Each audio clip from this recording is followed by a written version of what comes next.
Celsius.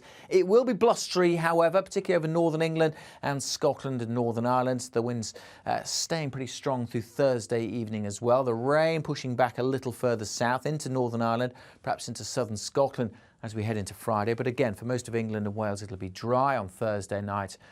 And boy, look at these temperatures for Thursday night into Friday morning. These temperatures are higher than the average maxima at this time of year. So a very mild start to Friday. Similar kind of day with rain in the northwest, heavy persistent rain, quite gusty as well, although the winds will ease a touch during Friday compared to Thursday. Some rain at times for Northern Ireland. For England and Wales, well, a little bit of rain and drizzle, mostly over hills in the west, some brightness in the east. But look at these temperatures, 15, 16, 17 degrees, exceptionally mild, particularly in Scotland.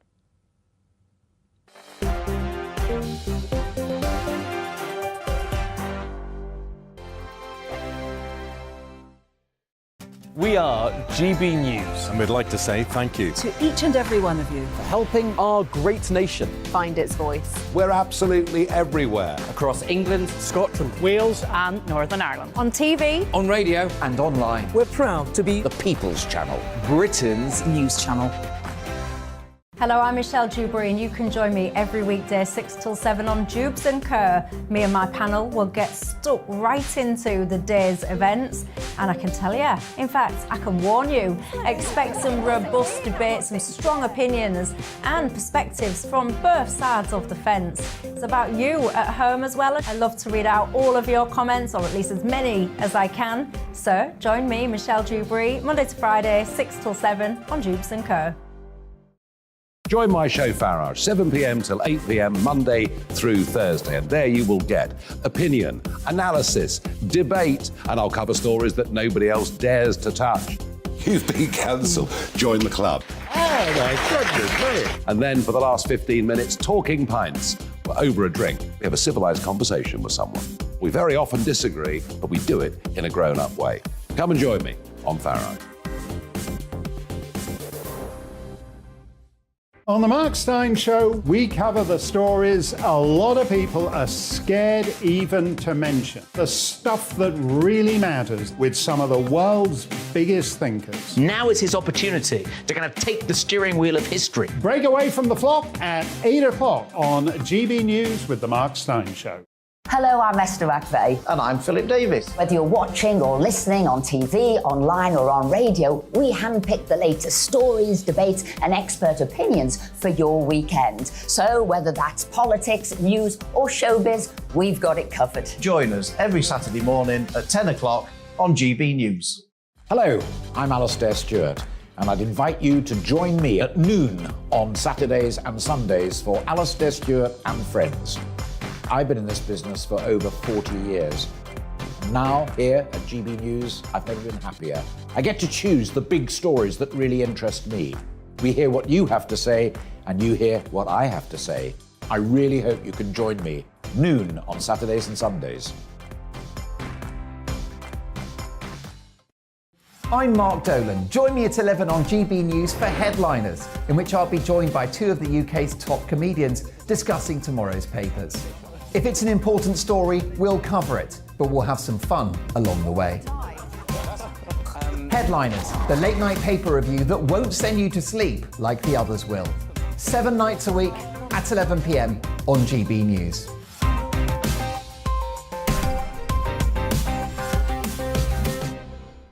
Hi there, it's Stephen and Anne.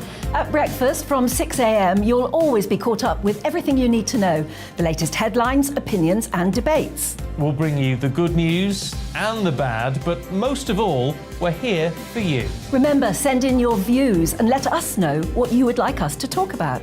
That's because we're your news channel. And every morning at 6 a.m, it's breakfast on GB News.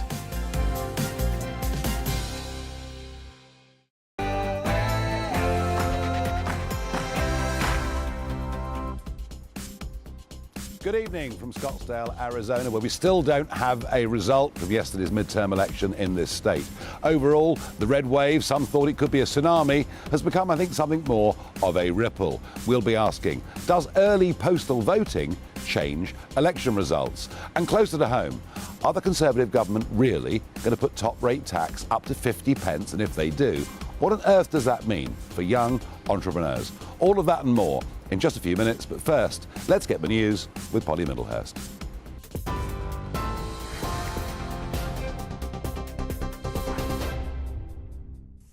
Nigel, thank you, and good evening to you. The Royal College of Nursing has announced the first national strike in its 106-year history.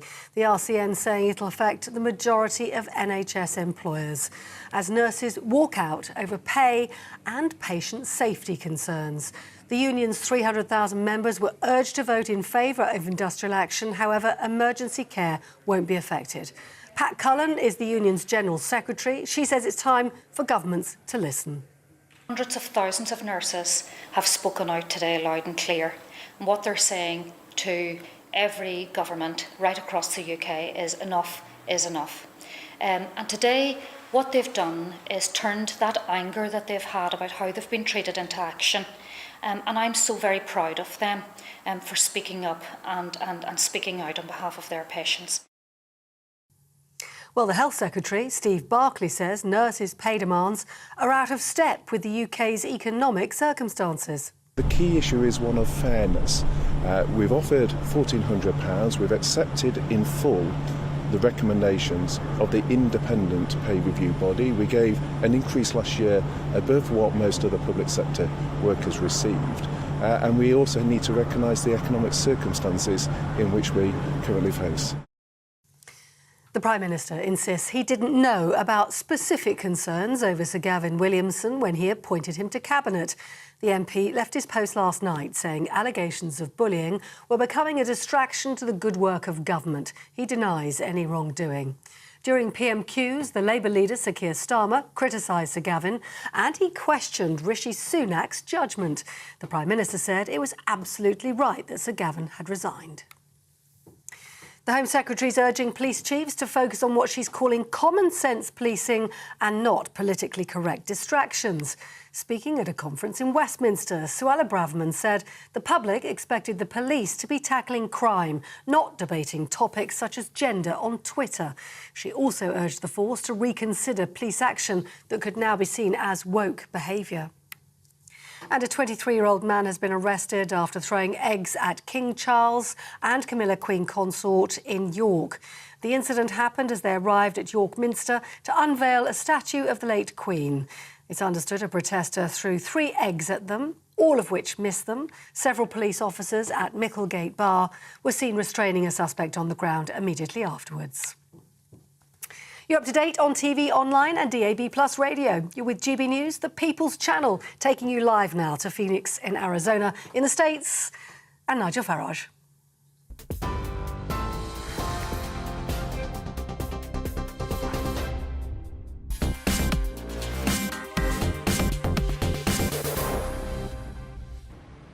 Good evening from Scottsdale, Arizona. Well, last night at 6 p.m.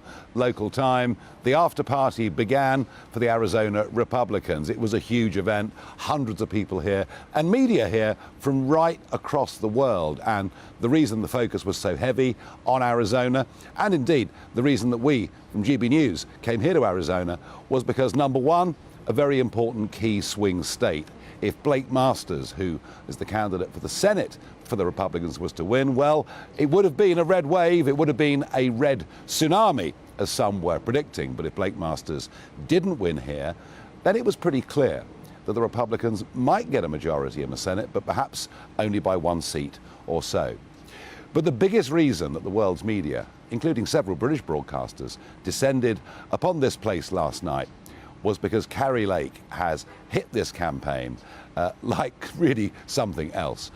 She is young, she is polished, she spent over 20 years as a local television presenter and reporter. She delivers very clear, unequivocal, and some would say incredibly tough messages. Indeed, there are many, including herself, who describe her as Trump in a dress. So the party gathered here from 6 p.m. and for the first couple of hours, it was pretty riotous, I have to say. Noisy, music, acts, singing. But as the evening went on, it became rather quieter. And by about midnight, people started to filter away. And that is because of the, I think, wildly over-optimistic expectations of many Republican politicians, supporters, and indeed press commentators. This talk of a red tsunami, this talk that New York State would fall to the Republicans, that maybe even New Hampshire would fall to the Republicans, has turned out just not to be true.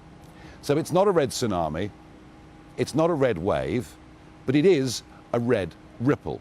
Because even though expectations have not been met, we've still got many results to come in. It doesn't look like a complete disaster. Why do I say that? Well, I'm pretty sure that there is going to be a majority for the Republicans in the House, and that'll mean the end of Nancy Pelosi. It'll mean a Republican becomes the Speaker.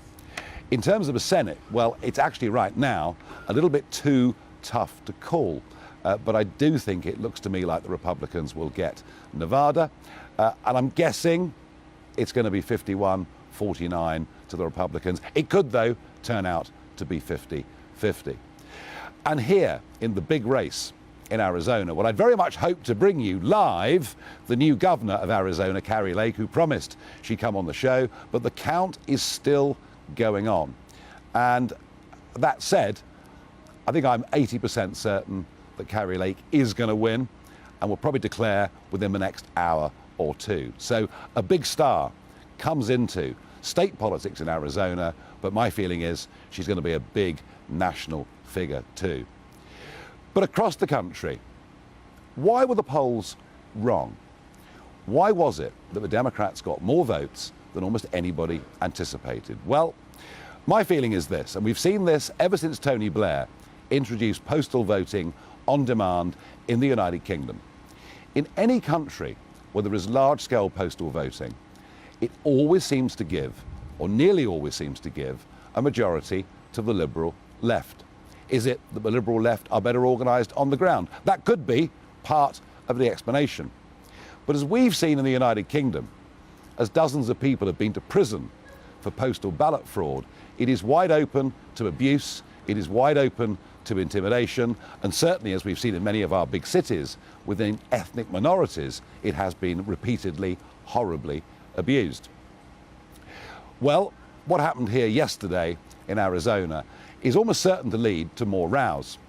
Over 50% of the votes that took place in this election in Arizona were votes on ballots that had been mailed out weeks and weeks in advance.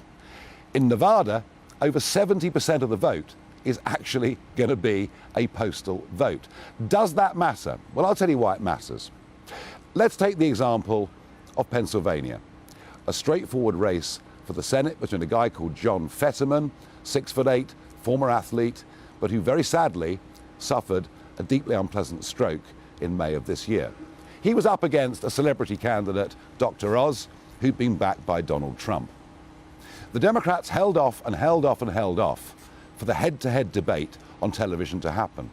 It didn't take place until nearly the end of October. Yet, ballot papers were going out, believe it or not, in the third week of September. Nearly 2 months ago, ballot papers were going out in Pennsylvania asking people to vote. And by the time the debate took place, 1 million of the 3 million votes had already been cast, which meant nobody voting had an opportunity to have a look and examine the candidates, their calibre, or frankly, even the platforms that they were standing on. I'm going to show you a short clip now of that debate. Here is John Fetterman, and I am not, I promise you, I am not being cruel to somebody who very sadly has suffered a stroke, but I think from what you're about to see, you would yourself cast doubt whether he was the right guy to represent the state in the Senate. Have a look, have a listen to this. I do support fracking, and I support fracking, and I stand, and I do support fracking. That may not have changed your opinion, but isn't the point that if you're going to vote in elections for candidates to represent your state in the Senate, or in our country for an MP to represent you in Parliament, isn't it right and proper? Surely isn't it right and proper that you see the platform they're voting on, you see the calibre of the candidate, otherwise you might just as well be voting for a robot. Now, the one big standout state for the Republicans was Florida. A stunning victory for Ron DeSantis. He won that in 2018 by about 30,000 votes. This time, he stormed it. He's won it by 20%. Why has it happened? Three big reasons.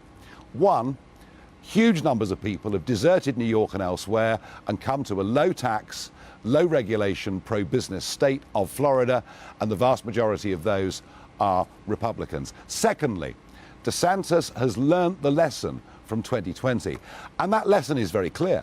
The lesson is you have to clean up the electoral register. You have to make ballot harvesting a criminal offence. And DeSantis, to his credit, did all of those things and also went out and signed up a huge number of early Republican voters. The third reason, of course, being he himself, as governor, has performed admirably. All of that, of course, has led to huge speculation overnight as to whether he's going to challenge Donald Trump. I think he will challenge Donald Trump, but don't underestimate the loyalty that the Republican base, don't underestimate that loyalty they have to Donald Trump. But my big question for you, given the experiences that we've seen in Tower Hamlets, given the surprise we've seen here overnight in America, is does early voting change election results? Farage at gbnews.uk, because I think it does. Let's go to Greg Swenson, friend of GB News and chair of Republicans Overseas UK. Greg, welcome this evening to the programme. I'm guessing that your get-together was a bit like this one in Arizona that began with very high expectations and ended with some degree of disappointment. Yeah, no, that's true, Nigel, and it's great to see you, and I'm glad you're in Arizona keeping an eye on things. But, yeah, fortunately, with the time difference, we were able to digest the news here this morning, so it wasn't a complete buzzkill to the party because we've already, as I said, digested that. So the Republicans Overseas UK group is here. We have a lot of Brits with us, a lot of Europeans with us as well, in addition to the American expats. So we're fired up in spite of being disappointed. There were some good outcomes, as you mentioned last night. Ron DeSantis is looking really strong. Florida was fantastic. There were some other highlights. I'm thrilled for Carrie Lake. I hope it works out in the next couple of hours. We'd love to hear from her. Yeah, no, Carrie Lake is going to win. I'm absolutely certain of that. And she has said she will come on this programme down the line tomorrow. So she's keeping her promise to GB News that she'll come on and talk to us. There is, of course, Greg, and of course the press always seek any opportunity to bash Donald Trump. Was this a bad night for Trump, or was this more about politics state by state? Probably a little bit of both, Nigel. I mean, let's face it, his high-profile candidates did not do that well. It doesn't mean that all of his candidates did poorly, but the important ones, Oz in Pennsylvania, for example, New Hampshire, there were several candidates that we had higher expectations for, and even J.D. Vance, who won, good for him, but he only won by a fraction of the margin that the governor won by. So I think there was probably some disappointment in the Trump-endorsed candidates. There is some Monday morning quarterbacking going on where people are saying he didn't spend enough money, he didn't campaign with them after endorsing them. But that's the media. They always are going to pick on President Trump. So I'm not surprised there. But, there's no doubt that there's going to be some criticism of him from the party as well as the media and the left. And I think that no one can ignore the fact that Ron DeSantis has come out of this looking really good. Yes, I mean, clearly, Greg, he is the big winner from last night. Look, I'm a friend of Donald Trump's. I'm a Trump loyalist. I think he stands absolutely for the right things. But am I right to sense that, and by the way, this may be good for the Republican Party, not bad, but am I right to sense there could be a titanic battle between these two men coming up over the course of the next few months? Could be, Nigel, but I think they're smarter than that. I think that they'll get together. I would hope that we'll get together and work something out and make sure that there's some loyalty to both, but loyalty to the party and also loyalty to America. This is a disaster right now. The Biden policies and the Biden administration and the Democrats in general have been really horrible for outcomes for American people. So I hope that President Trump and Governor DeSantis can take the high road and try to work together. I know that's a stretch to ask for. It might be wishful thinking, but there's no doubt that DeSantis is coming out of this with some political capital. Greg, I admire your optimism that these two men will do a deal together. My experience of alpha males is that is extremely unlikely, but thank you very much indeed for coming on. And just a final thought on this from me. Thank you. 75% of people on an exit poll to CNN, 75% said they thought America was going in the wrong direction. And yet 50% of those who voted yesterday voted to keep it exactly the same. Discuss, consider. I'll be back in a couple of minutes.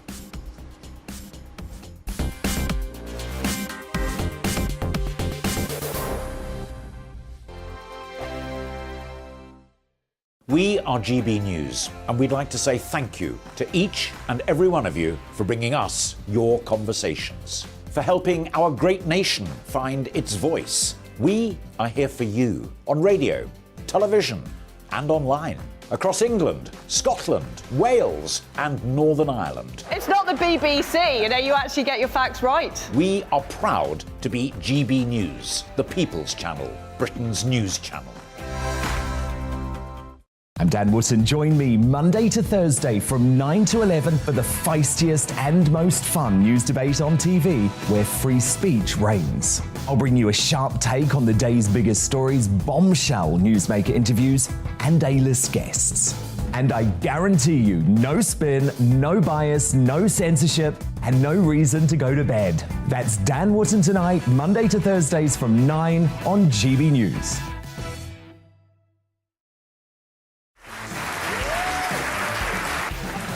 My name is Andrew Doyle. Join me every Sunday evening at 7 p.m. for Free Speech Nation.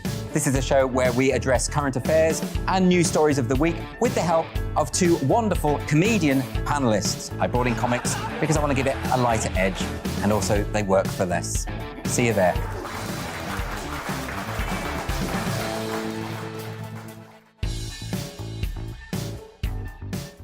My name's Tom Harwood, and join me 9:30 a.m. every weekday for The Briefing, your one-stop shop for everything you need to know about what's going on in politics today. I wonder if this is a deal that might need to be like the biscuits in this factory, twice baked. Is there not an opportunity here to win out against the extremes? Tom Harwood, GB News. What are you going to do about it? Things should have been done differently, and they certainly are being done differently. Don't miss it. The Briefing with me, Tom Harwood, 9:30 Monday to Friday on GB News. Every Friday and Sunday night from 9, it's Mark Dolan Tonight. We're on the same page again. There's something weird happening. Let Ian finish. Don't be such a cranky. That mini budget was the tip of the iceberg.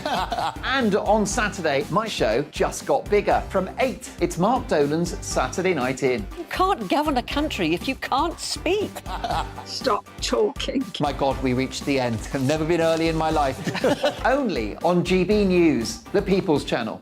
Join me, Arlene Foster, for The Briefing on GB News. Every Friday at 3 p.m, I'll give you all the latest political news and analysis, and we'll have robust live debate. To make sure that you're caught up on all of the biggest issues of the day, we'll bring on experts in their field.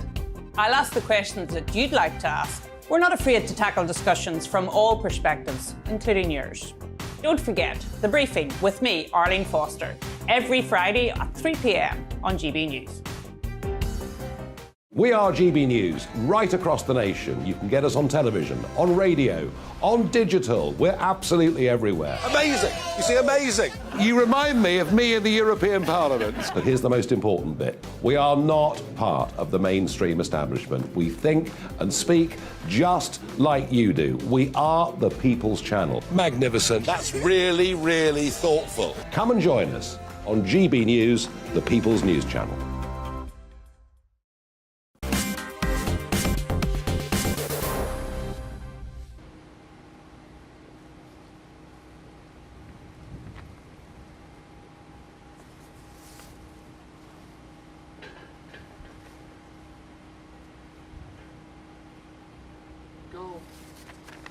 Yeah, OK.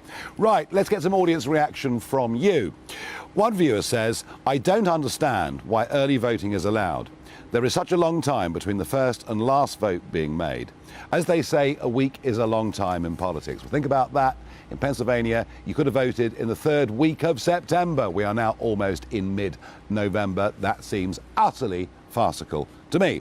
Stacey says, American politics is a mess, full stop. But the early voting that is allowed to take place is clearly one of the issues. Paul thinks that early voting is a trap. Susan says, I don't see it being a major player in the overall outcome, but it clearly allows for the possibility of something big to happen and consequently change people's decision on how to vote. Well, of course it does, Susan. George says, the last presidential election showed you exactly how rigged the American system is. Early voting is such a small part of this. Well, the word rigged has been used again and again and again. It's never been proved in court, to be fair. Seb says, change is needed in America in many different areas. Yes, Seb, but change is needed in the United Kingdom too. Our early postal voting system is widespread, open to fraud, intimidation and abuse. Now, when it comes to economics, we are expecting a big autumn statement that will take place on Thursday, the 17th of November. And I got to tell you, it's looking worse and worse and worse. I mean, bear in mind, the 2019 Tory manifesto said we promise not to raise rates of income tax, national insurance or VAT. This is a tax guarantee that will protect the incomes of hard-working families across the next Parliament. Well, that is, it would appear, increasingly being torn to shreds. Far from the Conservatives now being a tax-cutting government, as we thought they might be during the 45 days that Liz Truss and Kwasi Kwarteng were in office, we're now getting briefings. They might raise top-rate tax to 50p, and they might even get away with scrapping the investment zones, which I thought were a fantastic incentive for businesses, new businesses, small, medium-sized businesses to set up. Lord Frost did an interview with GB News earlier on today with Liam Halligan, in which he said, we seem to be swinging back to George Osborne-style austerity, but we need to retain aspiration and increase the productive capacity of this country. Well, here is all I can say to Lord Frost. I worry that if you combine what's being rumoured today with what we already know, and that is that corporation tax on the 1st of April is going to rise from 19 to 25p in the pound. That's a near 30% increase. That dividend tax will go up, and for those that run small businesses, that's how they pay themselves. And given the amazing tax deals that are being offered by Portugal, that are being offered by Italy, that we're going to start to see, as we saw back in the 1970s, a flight of young, talented people leaving our country. That, to me, is complete and utter economic madness. Well, to get some analysis on this, I'm joined by Andy Mayer from the Institute of Economic Affairs. Andy, good evening. Good evening, Nigel.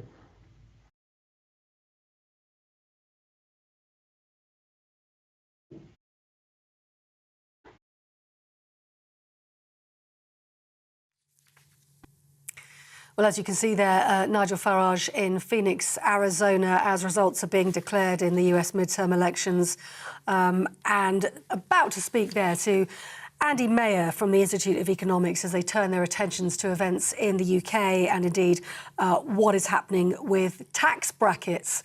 Andy Mayer, I believe you can understand me, and we appear to have lost communications with Nigel Farage in Arizona. But if I can ask you what Nigel was going to ask you, what about this disincentive then to stay within the UK and this flight of young talented people going to other countries to start their businesses because of the prohibitive tax rates in the UK? Well, it's all a bit bleak, isn't it? I mean, we've gone from this situation where the Conservatives were to come back in as a coalition for growth, and they're now restoring what is often described as Treasury orthodoxy in trying to balance the books that they themselves have messed up by spending far too much money for far too long a period, and now realising that nobody is prepared to lend them that money anymore. That's what we saw with the market reaction the previous administration. And they're trying to find tax rises to fill the hole rather than take the big, bold, difficult decisions to cut spending. So things like the pension triple lock, things like welfare payments, things like the NHS spending, and things like departmental spending across the board, they're not prepared to touch because that's going to be unpopular with somebody. So instead, they're looking around desperately for things that they can raise taxes on. And they don't really know what they're doing. So what you've seen over the course of the last week is all these different types of tax rises being leaked out to the press as though they're definitely going to be in the fiscal statement. But really what they're trying to see is which are the least unpopular. And today's example is putting up the top rate of tax from 45p to 50p rather than the 40p that we hoped it might be only a month ago. And that's probably going to be more popular than the other thing that they said, which is they're going to restore the 1.25% increase in employers' national insurance, which is very technical, but really is just a tax on jobs. But all of the incentives that sends and all the messages that sends out to future investors is don't invest here. If you invest here, the UK, which used to be the 21st least high tax country in the OECD, all the developed nations, is now going to be up there and near the top 10 at number 12. And that is going to have consequences. About half of the people who pay the highest rate of tax do have global portfolio careers. They can choose where they can earn their income. They have fantastic accountants that can move that money around, and that's what they're going to do. So we should expect this to be extremely deleterious to growth if this is the one they select. Andy Mayer from the Institute of Economic Affairs, thanks very much for talking to us on GB News this evening. Well, we hope to take you back to Nigel Farage in Phoenix, Arizona, as I said, results being declared in the US midterm elections. But for the moment, let's take a break for the weather. Evening. It's turning a little chilly right now across some areas, but temperatures will actually rise through the night. Tomorrow is going to be a very mild day, also pretty blustery. The mild conditions courtesy of these two weather fronts, or rather the air tucked in between them. Tropical air is spreading in from the west. Before they arrive, as I said, across parts of the east with clearer skies, it's turning a little chilly this evening, but temperatures rising through the night as that mild but increasingly cloudy weather pushes in. A wet evening for Scotland. The rain easing off here, though, as we go through the early hours. Bit of drizzle over hills elsewhere, but many places just dry and cloudy. 8 or 9 early on through the evening across the east, but by morning most places at double figures, and in parts of the west will start Thursday in the teens. We will start with a lot of cloud, and that won't really change much through the day. Rain at times across western parts of Wales, northwest England, mostly over the hills. Quite a wet day, though, across the Highlands and the Western Isles. Lewis and Skye in particular seeing a lot of heavy rain. Elsewhere, mostly just dry but drab. But gusty winds and very mild, 15, 16, perhaps even 17 Celsius. It will be blustery, however, particularly over northern England and Scotland and Northern Ireland. The winds staying pretty strong through Thursday evening as well. The rain pushing back a little further south into Northern Ireland, perhaps into southern Scotland as we head into Friday. But again, for most of England and Wales, it'll be dry on Thursday night. And boy, look at these temperatures. For Thursday night into Friday morning, these temperatures are higher than the average maxima at this time of year. So a very mild start to Friday. Similar kind of day with rain in the northwest, heavy persistent rain. Quite gusty as well, although the winds will ease a touch during Friday compared to Thursday. Some rain at times for Northern Ireland. For England and Wales, well, a little bit of rain and drizzle, mostly over hills in the west. Some brightness in the east. But look at these temperatures, 15, 16, 17 degrees, exceptionally mild, particularly in Scotland.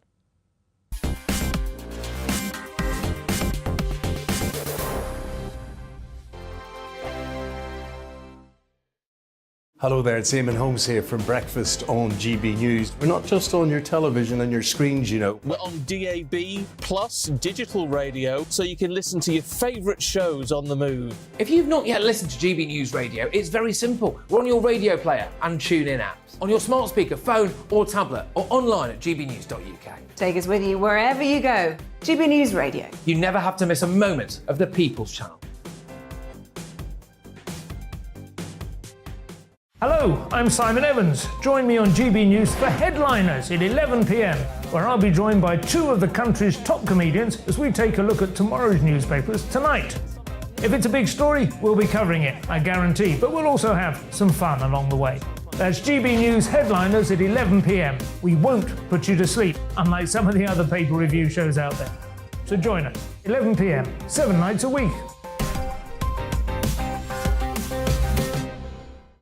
I'm Mark White. As GB News Home and Security Editor, I cover those key issues that are so important to you. Are authorities, are communities doing all they can to combat violent crime? With the public services under unbearable strain, why are we still failing to control our borders? Defence, the first priority of any government, has been continually hollowed out. Can we trust our politicians to protect the armed forces? Join me, Mark White, on GB News. Monday to Thursday on GB News, it's Bev Turner Today from 10 a.m.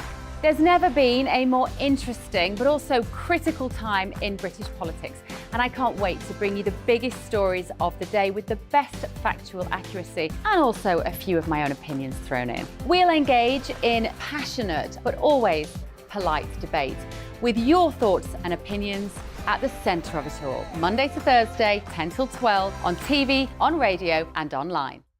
Every morning from 6 o'clock, we'll wake you up with GB News Breakfast with all the stories you didn't know from the night before. So whether it's serious news, entertainment, or your own views from all over our great nation, we're here to kick off your day with a smile. And the national media should be reflecting and reporting what's happening here. You will notice the northwestern accents. Whether you're with us on TV, radio, or online, every morning, it's breakfast from 6 a.m. Hope you can join us. Monday to Thursday nights on GB News. At 6, it's Deebs & Co. 7 o'clock, Farage. At 8, join Mark Stein. And at 9, Dan Wootton Tonight, followed by Headliners. On TV, radio and online. This is GB News. On the Mark Stein Show, we cover the stories a lot of people are scared even to mention. The stuff that really matters with some of the world's biggest thinkers. Now is his opportunity to kind of take the steering wheel of history. Break away from the flop at 8 o'clock on GB News with the Mark Stein Show. We are GB News. And we'd like to say thank you to each and every one of you for helping our great nation find its voice. We're absolutely everywhere. Across England, Scotland, Wales and Northern Ireland. On TV, on radio and online. We're proud to be the People's Channel, Britain's news channel.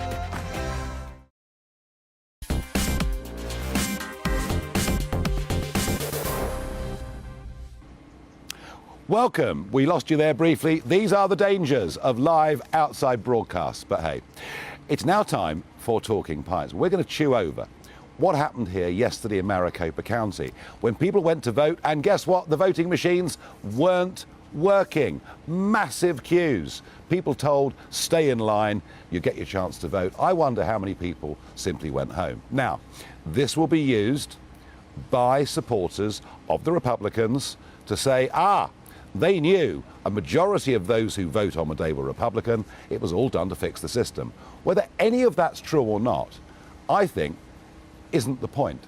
The fact there's any doubt about the way in which America conducts its elections cannot be good. Well, I'm joined by an expert and a man with strong opinions on these things, Elias Weiss, award-winning journalist at the Phoenix New Times. Welcome to this very British format of Talking Pints. Now, Elias, your newspaper, very much a Democrat supporting newspaper, but you are rather fiercely independent, I think. That's how I consider myself.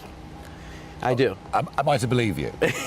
I think you should. I actually wrote for a conservative-leaning newspaper in Virginia, and then I came here to work for a Democrat-leaning paper. But my philosophy is to always go after the big stories and whoever is messing up. Okay, and so sometimes the Democrats mess up, sometimes the Republicans mess up. Sometimes the Democrats spread conspiracy theories like we saw in 2016 with Russia. Yes. And sometimes the Republicans spread conspiracy theories as we saw in 2020 with the big lie. So I go after the conspiracy theorists, whether they're on the left or the right, is of no consequence. So the big lie, are you telling me that the election system in America is absolutely perfect in terms of its integrity? No, it's far from perfect. Yes. But my opinion is that the fraud, the examples of fraud that you can find, the inconsistencies, the malfunctions that we see, it's not enough to overhaul the results of federal elections when you've got tens and tens of millions, hundreds of millions of votes. There's just no way to overhaul an election that big without compelling evidence. Okay. And it's far from perfect. You could find little examples here and there. But we're here in the United States of America, the richest, most successful, most powerful country in the world, the country that's produced all the tech by which we live our modern lives. Is it beyond the wit of man to get a voting system that actually works on polling day in Maricopa County, the big Republican voting county? Because you know that's what happened yesterday. It shouldn't be outside the realm of possibility. And here's, the qualm that you might have with Democrats or even Republicans like Stephen Richer, our recorder here in Maricopa County, who does not believe that there was any fraud in the 2020 election. He's been ostracized by the other Republicans here, but you can get ahead of these things, okay? And maybe make sure the voting machines are working, up and running properly. Let me ask you a question. Before the election, just to get ahead of it, even if there's no malice behind. Why have voting machines? Why do you need voting machines? As I said earlier, the French, paper ballots, they count by hand, it's all in full And how many races are on the ticket? Well, so the complexity is your argument here, yeah? Yeah. The complexity of American elections, it's twofold. First of all, the elections are decentralized. They go all the way down to the local level, and those local results have to be reported, city, county, state, up to the federal level. And then on the other side of the token is the fact that you have so many races on the ballot. You are choosing, in this election, we're choosing everything from our governor, senator, our state legislature, school board, our water conservation board, our corporation commission, everything you can think of, plus a dozen propositions for various law changes and stuff like that. It's way too much. It took 25 election workers 3 hours just to count 10 ballots by verifying signatures, at one tabulation center yesterday. That's just one example. So the system is far from perfect, but that's why Arizona law gives 20 days to officialize results. When Kari Lake comes out yesterday and says, we fully expect to have results tonight, that's what we deserve. Well, it's never happened in Arizona before. The idea that people would vote and get a result 20 days later does smack of a banana republic, doesn't it? It does a bit. And look, I'm not a fan of it at all. I want same night election here we results are, as much as everyone else. We're sitting here now. It's lunchtime.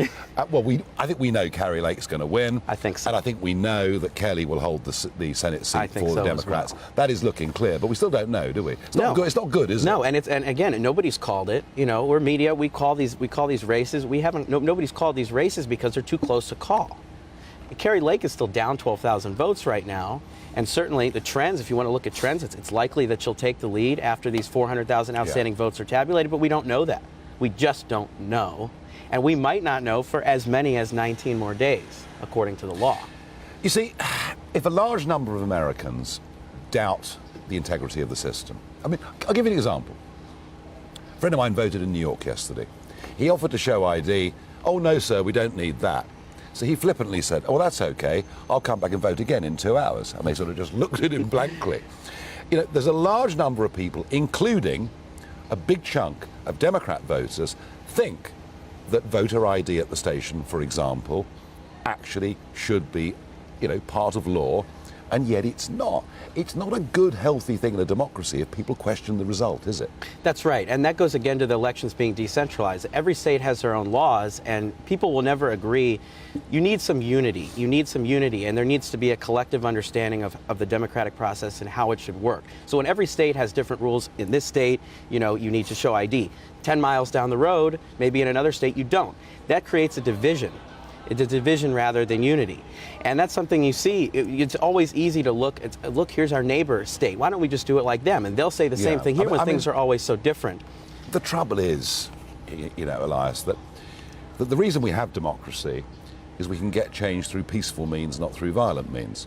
And if people give up, or if too many people give up on the democratic process, then they're going to resort to other means. Yeah, and that is a serious fundamental problem, isn't it? As we've seen, and as I think we may see here in the coming days. You mean in Arizona? I do. Tell me why. Well, like you said, there's a massive loss of faith in the system, but there's also something to be said about the division of information and how it's spread. And social media has been completely divided. So if you go on Gab or Parler, Telegram, Truth Social, you have the same candidates who are rather benign on Twitter with, their hired spokesperson saying, political platitudes that you would expect to see, and you go on Truth Social and maybe you see we've won the election. We have numbers already showing we've won in a landslide. On something where maybe you're pulling down a couple of points, end up losing. That's incendiary right there. It doesn't help move things forward. It actually moves things backwards.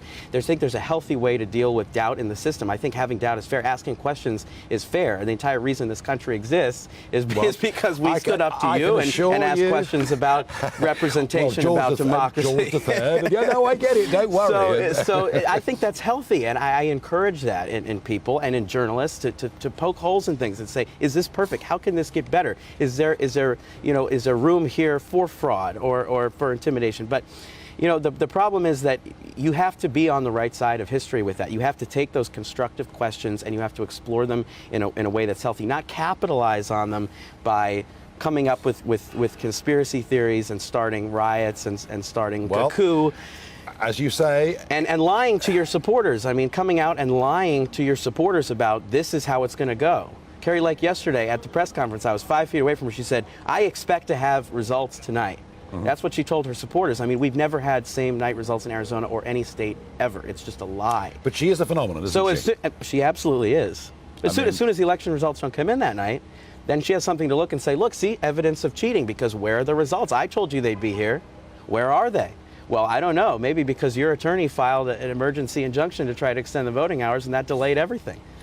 In that hall last night, and I was there on Media Row, the sheer number of foreign media who were here in Scottsdale, Arizona, was astonishing. And they were all there for Kari Lake. They were all there for this woman who's just smashed onto the US political scene. I mean, when she was a newsreader, when she was a broadcaster here in Arizona, I mean, was she seen to be a relatively neutral figure? How was she perceived before going into politics? She markets herself as Mama Bear. She was like that family member that's always in your living room. She was a familiar face. She was a good-looking face, a good voice and personality. She was certainly seen as being more neutral. I mean, she worked for Fox News, but at the same time, she endorsed Obama's campaign multiple times and contributed financially to Obama's campaign. She's seen as a fairly neutral. She was a news reader. She wasn't a reporter. She wasn't digging up stories. She was sitting in front of the camera and reading, and she was like a family member in everyone's living room. So this was a massive departure from the Kari Lake that Arizonans knew in their living rooms all the way up, until very recently, 2019, 2020, or whenever she left the industry. And when she did an about face on the entire industry that propagated her to the level of fame and notoriety that it's even allowing her to run, and has turned on all of them, including me. Called me out in a press conference, by name last week. Say fake news is fake news. But when you make it's not at all. It's actually fantastic. But when you make an enemy of the media, you can't expect positive news coverage, and it's a self-fulfilling prophecy. It's a cyclical kind of thing where it's like the news are the devil, the media is the devil. Well, then we're not going to treat you with any favor. And then you point back to that and say, well, look, see, this well, I mean, it is possible that actually, mainstream media has such a centre-left bias in most countries in the Western world that there is a reasonable criticism that can be made of them, that they do tend to demonise right-of-centre views. I don't think that's unreasonable. I don't think it's unreasonable, to be honest with you. I don't, and I agree with that. I think that there is a lot of that, and I'm the first one to be critical of even my colleagues when I see that, or when I feel as though I see that. But I at the same time, I feel like when someone is dangerous, or when someone is lying, or when someone is inciting violence and hatred, you deserve to throw the book at them, and not just simply. Not every story has two sides. I mean, yes and no, but in reporting on something that's a lie, you don't want to. You want to toe the line on how much credence you give the other side, and that's sometimes seen as a bias. I think there's a fine argument that can be made about whether there's bias or whether certain lies don't deserve airtime. They don't deserve quotes, they don't deserve sound bites. I can look at UK media, and one of the reasons GB News has come along is because we feel on many major issues, climate change, etc., there's only one side of the argument ever allowed on the BBC, on Sky. We hardly ever hear any opposing voices. And we do our best at GB News to make sure that all views are genuinely represented. Let's assume that Kari Lake is going to win. I think we both think it's 90% certain that she will. How big a star is she going to be on the big national stage? Huge, huge. You can already go on like Predict It or one of these. I don't know if you have something similar, but it's basically a sports book to bet, and you can bet on Kari Lake to be a president 2024 or vice president. DeSantis or Donald Trump could certainly tap her. I found it interesting yesterday.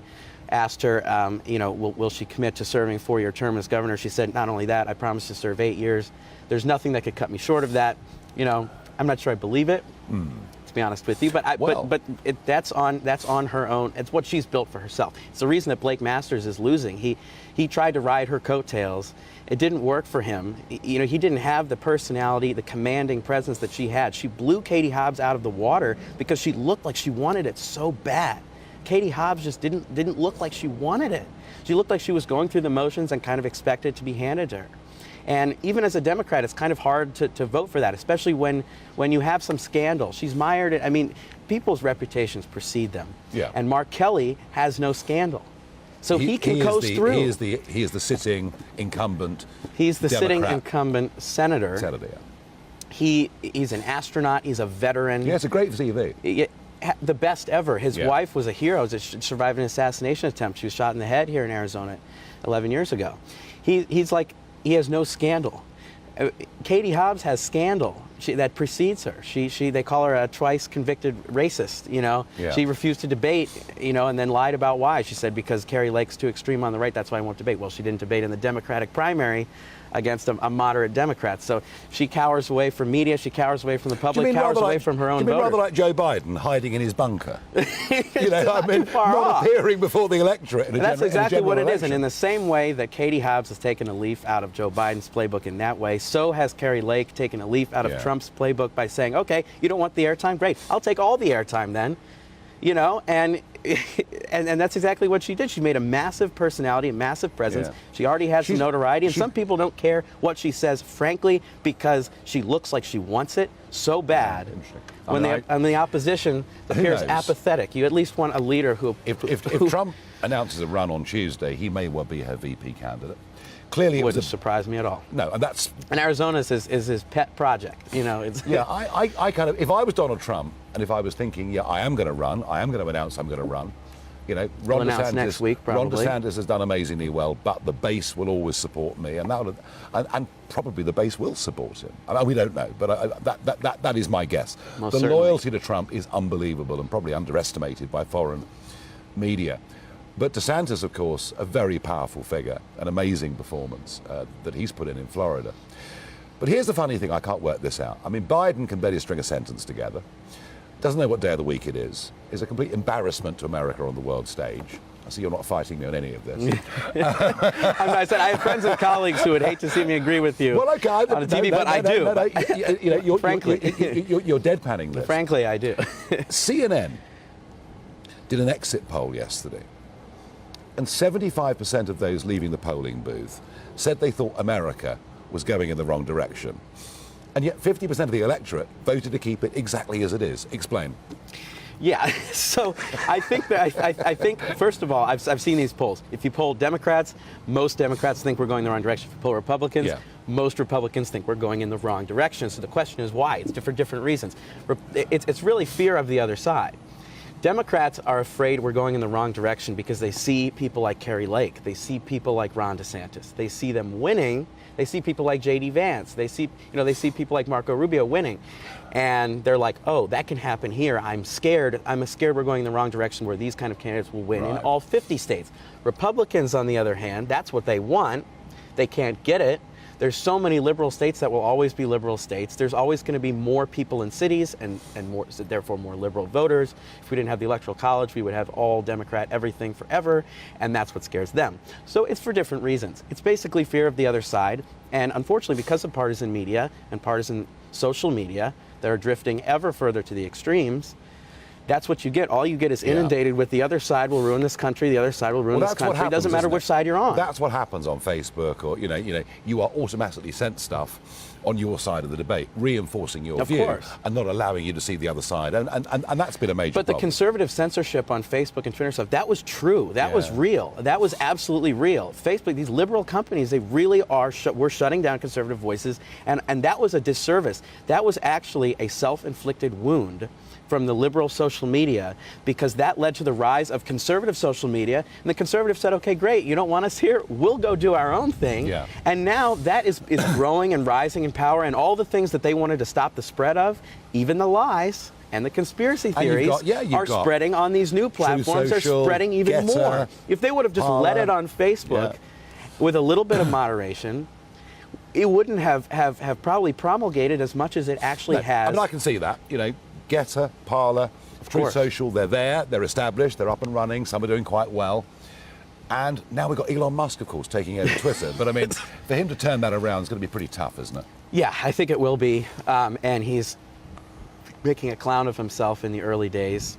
You know, he claims to be a fan of free speech, and you've got people making parody accounts off him, and he's just blocking everyone. Everyone who says a mean thing about him, block, banned account. I mean, actions speak louder than words. That's all I'm going to say. But we're going to have to. Well, I have to say, Elias, you have a very independent approach and line on all of these things. You're very objective. No wonder you've won awards as a journalist, and it's been a real pleasure having you on Talking Pints. Thank you, Nigel. Cheers.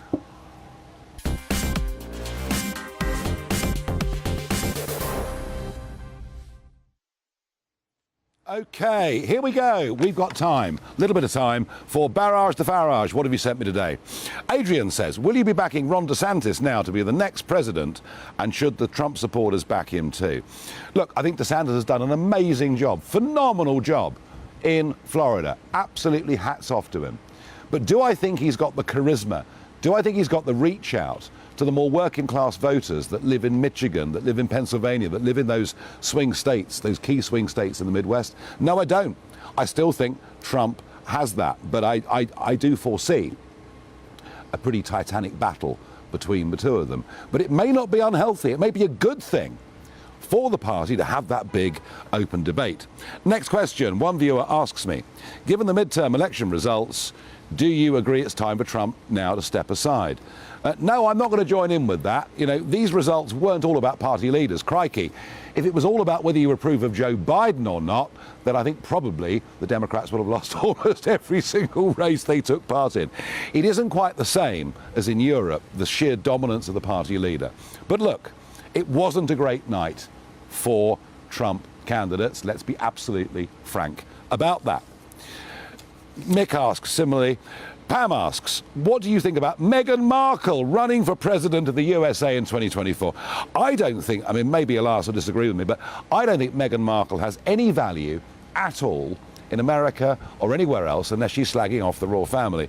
Elias, Meghan Markle, has the sort of bubble burst on her popularity over here? I think so. There's been almost radio silence over here for a while about her. Yeah, the novelty's gone. We're too infatuated with our own. There's more and more drama all the time here to deal with. I mean, this is the cast of characters that we have here. Come on, we have had in 4 months 2 monarchs, 3 home secretaries, 3 prime ministers. Trust me, we are watching. I've heard Liz Truss and Boris Johnson a lot more than I've heard Meghan Markle in the last few weeks. I could guarantee you that. But how can we not be captivated? We have one race where we have a guy who just had a stroke against a scamming reality TV doctor. I know. That's all you need to know. I mean, it's tough to pay attention all over the world. And Laura asks, finally, latte, cappuccino or Americano? Gosh, that's a very flippant question. I go for Americano with milk on the side. Hot, preferably, but hey, and Elias agrees with me. I'm back in London tomorrow with you, getting the overnight flight, but I'll now hand you over to Mark Stein, who'll take over the running. Thank goodness for that, Nigel. I worried you were going to have some effete kind of macchiato drink that was going to be your preference. Thank you for that, Nigel. Fabulous show. We're going to try to keep it going. We have shocking footage from the migrant invasion of the UK.